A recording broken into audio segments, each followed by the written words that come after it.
2024 மக்களவைத் தேர்தல் வரதை முன்னிட்டு தமிழ்நாட்டில் இருக்க 39 தொகுதிகள் பற்றிய விரிவான தகவல்கள், இதுக்கு முன்னாடி தேர்தல்கள்ல யார் பக்கம் வெற்றி தோல்வி இருந்திருக்கு, இந்த முறை கட்சிகள் யாரெல்லாம் வேட்பாளர்களா முன்னிறுத்த போறாங்கன்றத பத்தி தொடர்ந்து பார்த்துட்டு வரோம். அந்த வரிசையில இன்னைக்கு நம்ம பார்க்க போறது விழுப்புரம் மக்களவை தொகுதி. இந்த தொகுதியை பொறுத்த வரைக்கும் இங்க மொத்தம் 6 சட்டமன்ற தொகுதிகள் இருக்கு.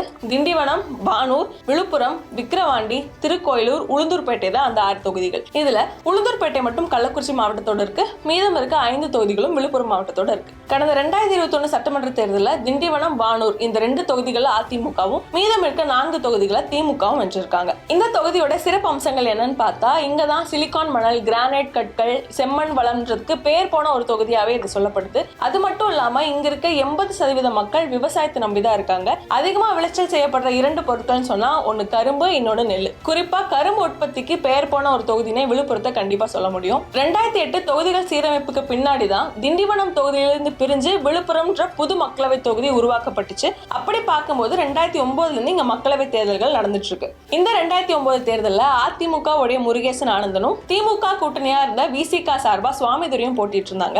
2 வேட்பாளர்களுமே கிட்டத்தட்ட 3 லட்சத்துக்கும் மேலான வாக்குகள் பெற்றிருந்தாங்க.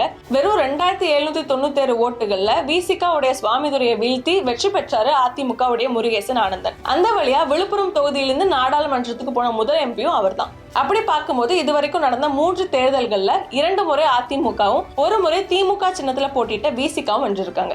2 திராவிட கட்சிகள், அதாவது அதிமுக, திமுக 2 கட்சிகளுக்குமே இங்க ஒரு பலமான வாக்கு வங்கி இருக்கு.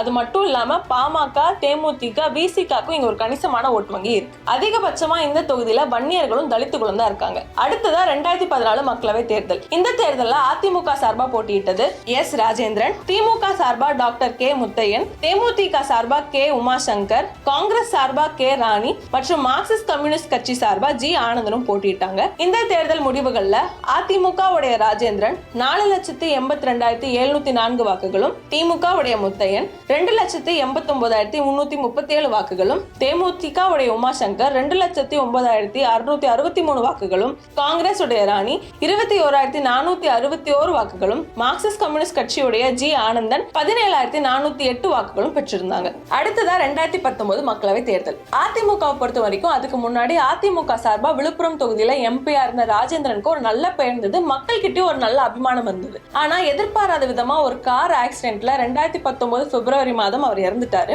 அதனால 2019 தேர்தலில் அவங்க கூட்டணி கட்சியா இருந்த பாமகக்கு அந்த சீட்டை ஒதுக்குனாங்க. ஏன்னா இங்க வன்னியர்கள் ஓட்டு வங்கி ஒரு முக்கியமான காரணி அப்படின்றனால அந்த முடிவு எடுத்திருந்தாங்க அதிமுக.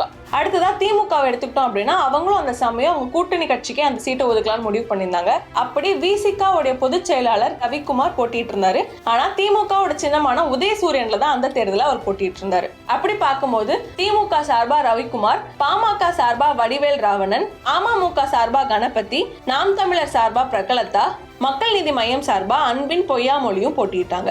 அந்த தேர்தல் பொறுத்த வரைக்கும் திமுக, அதிமுக 2 கட்சிகளுமே அவங்க கூட்டணி கட்சிகளுக்கு இந்த சீட்டை ஒதுக்கிட்டாங்க. அதுவும் விசிக, பாமக 2 கட்சிகளுமே ஒரு ரைவலான கட்சிகள்னு சொல்லலாம். திமுக சார்பா விசிக உடைய பொதுச் செயலாளர் ரவிக்குமார் போட்டிட்டதும் அவர் பெருமளவு தலித் வாக்குகளை தம் பக்கம் ஈர்த்துருவாருன்றது தெரிய வந்தது. அதனால அதிமுக வன்னியர்களும் அந்த தொகுதியில அதிகமா இருக்கான்றனால பாமகவை சேர்ந்த ஒரு கேண்டிடேட்டை அந்த தொகுதியில களமிறக்க வச்சாங்க. அப்படி பாமக சார்பில் களமிறங்கின வடிவேல் ராவணன் அந்த தொகுதிக்கு புதுசுனாலுமே கூட ஜாதிய ஓட்டுகள் நம்பி அவர் களமிறக்கப்பட்டார். இந்த 2 வேட்பாளர்களுக்கு டஃப் கொடுக்கும் வகையில அமமுகவும் அவங்களோட கேண்டிடேட்டை சூஸ் பண்ணாங்க. அவங்க சூஸ் பண்ண என் கணபதி அதுக்கு முன்னாடி வானூர் தொகுதியில 2 முறை எம்எல்ஏவா இருந்தவர். அந்த தொகுதியில நல்ல பரிசம் இருக்க ஒருத்தர். சரி, ஒரு பக்கம் வன்னியர் ஓட்டுகள் பாமக பக்கம் போனாலும், தலித் ஓட்டுகள் விசிக பக்கம் போனாலும், மீதமுள்ள இதர ஜாதிகளுடைய ஓட்டுகள், அதாவது உடையார்ஸ், ரெட்டியார்ஸ், நாயுடுவோட ஓட்டுகளை தாங்கள் அறுவடை பண்ணிக்கலாம் அமமுக நினைச்சு அவரை களமிறக்கியிருந்தாங்க. அடுத்ததா திமுக சார்பா போட்டியிட்ட விசிகாக்கு இன்னொரு பிளஸ் என்னன்னு பார்த்தோம் அப்படின்னா, அந்த சமயம் விழுப்புரத்தோட திமுக தளபதியா பார்க்கப்பட்டவர் முன்னாள் அமைச்சர் பொன்முடி. அவர் அந்த சமயம் விசிகாக்கு பேக்கிங்கா இருந்ததுனால அது பெருமளவு அவங்களுக்கு உதவுச்சுனே சொல்லலாம். சோ அந்த தேர்தல் முடிவுகள்ல திமுக சின்னத்துல போட்டிட்டு இருந்த ரவிக்குமார் 5,59,585 வாக்குகள் பெற்று வெற்றி பெற்றாரு. அவரை தொடர்ந்து பாமக உடைய வடிவேல் ராவணன் 4,31,517 வாக்குகளும், அமமுக உடைய கணபதி 58,019 வாக்குகளும், நாம் தமிழருடைய பிரகலதா 24,609 வாக்குகளும், மக்கள் நீதி மையம் உடைய அன்பின் பொய்யாமொழி 17,891 வாக்குகளும் பெற்றிருந்தாங்க. அடுத்து இப்ப 2024 மக்களவை தேர்தல். திமுக பொறுத்த வரைக்கும் மீண்டும் அவங்க கூட்டணி கட்சியா இருக்க விசிகாவோட பொதுச் செயலாளர் ரவிக்குமாருக்கு இந்த சீட் ஒதுக்குவாங்கன்னு எதிர்பார்க்கலாம். ஏன்னா கடந்த முறை அவர் விழுப்புரம் தொகுதியோட எம்பியா இருந்த போது கூட மக்கள் ஆதரவு ஓரளவுக்கு அவர் இருந்தது. அவர் வாக்குறுதியா கொடுத்த நிறைய விஷயங்களை அவர் நிறைவேற்றிருக்காருன்னு சொல்றாங்க. ஆனா சில விஷயங்கள் நிறைவேற்றப்படல. அதாவது பழங்குடி சமூக மக்களுக்கு ஒரு தொழில்நுட்ப கல்லூரி வழங்கப்படும் ஒரு வாக்குறுதி கொடுத்திருந்தாரு. இந்த மாதிரியான வாக்குறுதிகள் இன்னும் நிறைவேற்றப்படலன்றத அந்த மக்கள் சொல்றாங்க.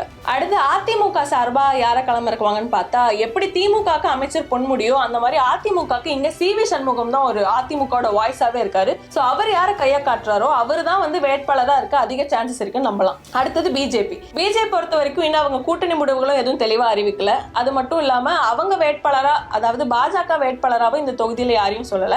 ஒருவேளை பாஜக அவங்க வேட்பாளரை முன்னிறுத்தலனா இந்த தொகுதி அவங்க கூட்டணி கட்சிகளுக்கு போக அதிக வாய்ப்பு இருக்கு. இன்னும் எல்லா கட்சிகளுமே அவங்க கூட்டணி பேச்சுவார்த்தைகளை முடிக்கல. சில கட்சிகள் அவங்க கேண்டிடேட்டை ஃபைனலைஸ் பண்ணி அபிஷியலாவும் அனௌன்ஸ் பண்ணல. அதெல்லாம் முடிஞ்சு தேர்தல் முடிந்த பின்னர் தான் மீண்டும் விழுப்புரம் தொகுதியில ஜாதிய ஓட்டுகள் தான் வெற்றிக்கான காரணியா இருக்க போதா இல்ல மக்கள் என்ன முடிவு செய்ய போறாங்கன்றத தேர்தல் முடிவுகள் தான் பதில் சொல்லணும்.